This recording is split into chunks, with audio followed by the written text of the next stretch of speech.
Today I'm going to discuss in this short video a little bit about the usage of birch bark for fire making.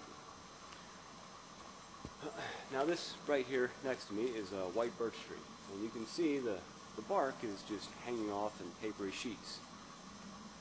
Now this is pretty typical of a white birch up here in Vermont, but occasionally you will find a white birch where the bark is very smooth and tight to the tree. It doesn't shag like this.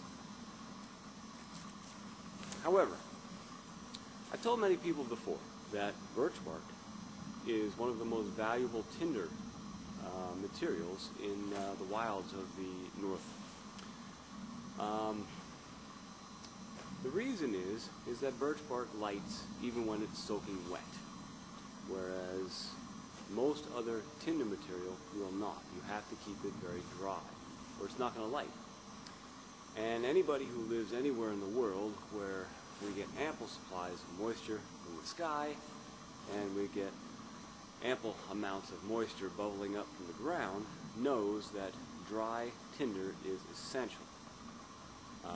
Especially when you're going to be traveling long distance, camping, or living in the wilderness areas for any length of time.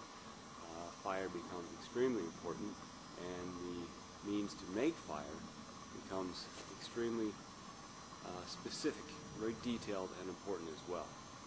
So the birch bark I'm going to demonstrate today, like I said, can be lit even when it is soaking wet.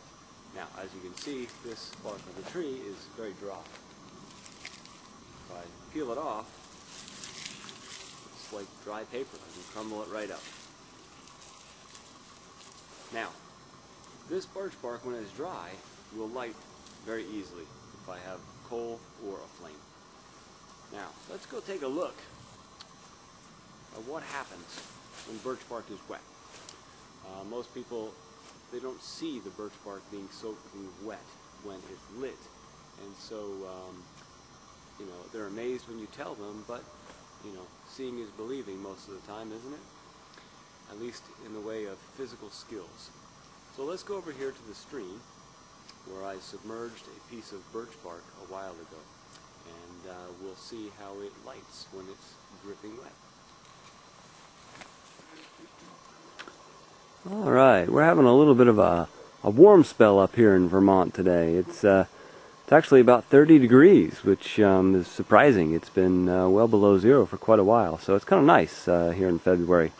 As you can see, the small spring brook here is running quite nice today. And right here is that piece of birch bark I told you about. And you can see that birch bark is lying in the stream, soaking wet. So, what we're going to do is we're going to pull that out, and we're going to light it on fire with a match.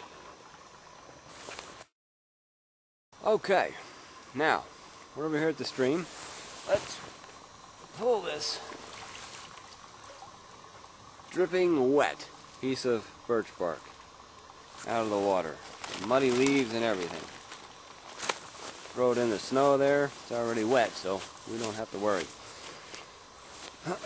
Now, first thing we want to do with this soaking wet birch bark,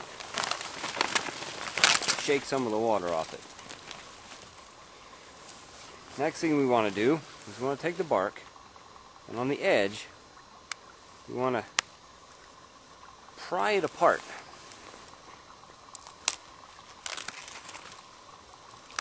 Get our fingernails or knife or whatever we can in there. And we want to pry the bark's sheets free from each other.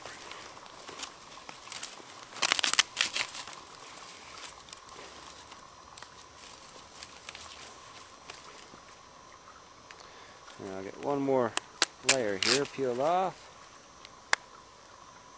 If I can get it to peel.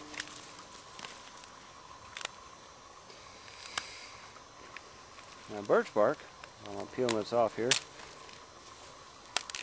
You can use birch bark for a lot of things. Building containers, waterproofing shelter roofs, starting fires. You can use it to wrap lit coals in. can use it as paper. You can write on it.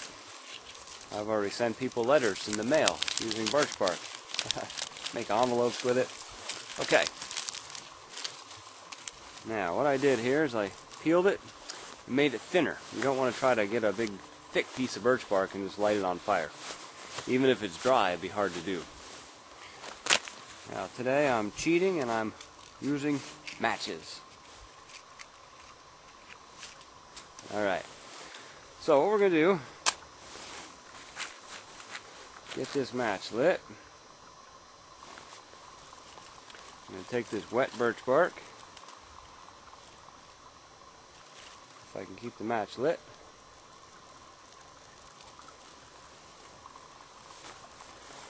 And light it on fire.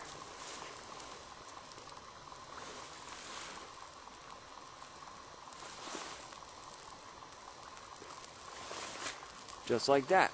Soaking wet piece of birch bark burning.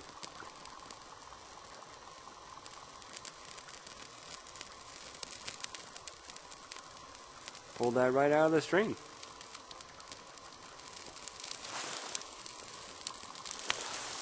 So as long as you have birch trees around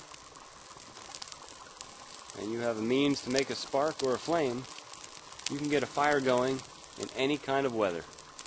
Just like that.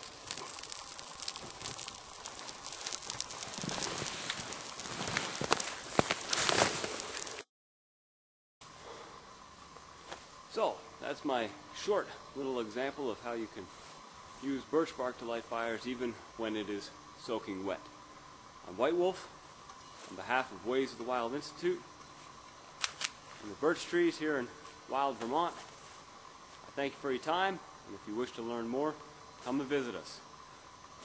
Visit my website, www.waysofthewildinstitute.com. Medicine blessings.